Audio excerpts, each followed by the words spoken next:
mengambil pelajaran dari kisah Sa'labah.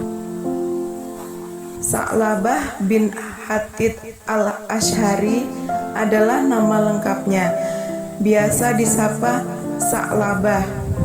Beliau adalah salah satu sahabat Rasulullah yang sangat rajin melaksanakan sholat.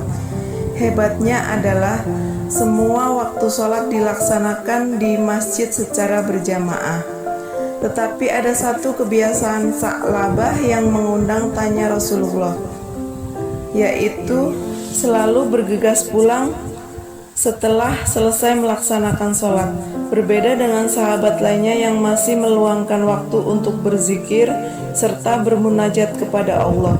Hingga suatu kesempatan ketika bergegas hendak meninggalkan masjid, Rasulullah memanggilnya.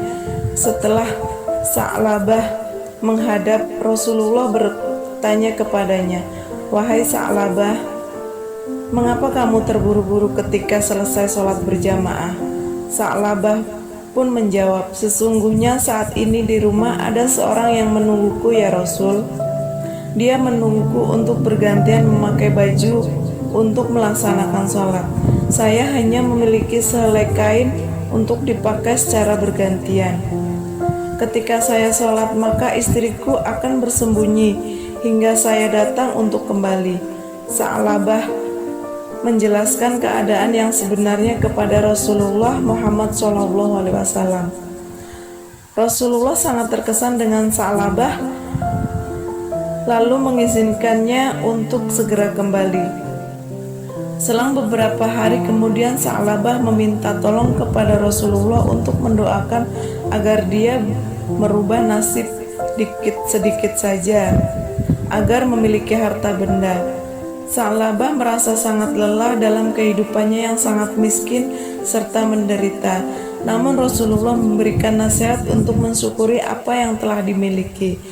Nasihat ini diberikan oleh Rasulullah karena takut ketika Sa'labah memiliki harta benda, dia akan melupakan agamanya. Keesokan harinya, Sa'labah kembali mendatangi Rasulullah dan meminta tolong untuk mendoakannya. Dia berjanji akan menjaga apa yang nanti dia akan dapatkan dan menggunakannya untuk jalan kebaikan. Akhirnya Rasulullah mendoakan Sa'labah agar memiliki harta dan bisa hidup dalam kecukupan. Sa'labah senang dengan doa itu dan dia kembali menemui istrinya dengan sukacita dengan membawa serta 2 ekor kambing pemberian Rasulullah. Sejak saat itu, Sa'labah sangat rajin merawat 2 ekor kambingnya, menernaknya hingga berkembang menjadi sangat banyak. Kehidupan Sa'labah pelan-pelan mengalami perubahan, dari serba kekurangan menjadi serba kecukupan dengan harta yang semakin berlimpah.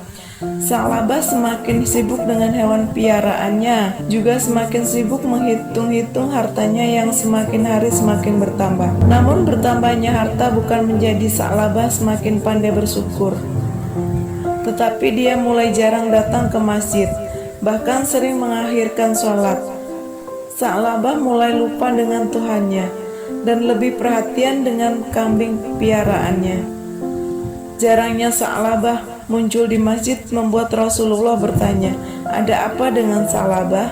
Lalu Rasulullah mengutus sahabat untuk datang ke tempat Sa'labah bertepatan dengan perintah membayar zakat bagi yang memiliki kemampuan. Sa'labah yang saat itu sudah menjadi hartawan berpura-pura tidak mengerti tentang zakat dan enggan membayar zakat. Setelah kembali, sahabat yang diutus lalu bercerita kepada Rasulullah tentang perilaku Sa'labah, mulai dari kesengajaannya tidak memahami zakat dan juga keengganannya membayar zakat. Rasulullah kecewa. Sa'labah telah ingkar janji. Sa'labah pernah berjanji akan menjaga amanah dan berjuang di jalan yang benar. Nyatanya dia sudah lupa dengan janjinya. Setelah kejadian menolak perintah zakat dari Rasulullah, Sa'labah menjadi resah. Dia merasa bersalah karena telah mengingkari janjinya.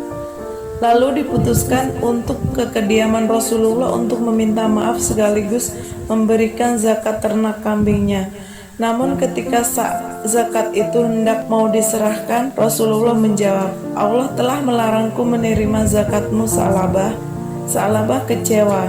Tetapi apa hendak dikata, sifat kikir dan lalai telah menjadikannya lupa dengan ajaran agamanya. Dikisahkan bahwa setelah Rasulullah Muhammad SAW wafat, zakat hartanya Sa'labah dibawa ke Khalifah Abu Bakar, tapi Abu Bakar menolaknya. Kemudian juga ketika dibawa kepada Khalifah Umar bin Khattab dan Utsman bin Affan. Kedua khalifah tersebut juga tidak berani menerima. Akhirnya hingga Sa'labah meninggal dunia, dia tidak membayarkan zakat hartanya.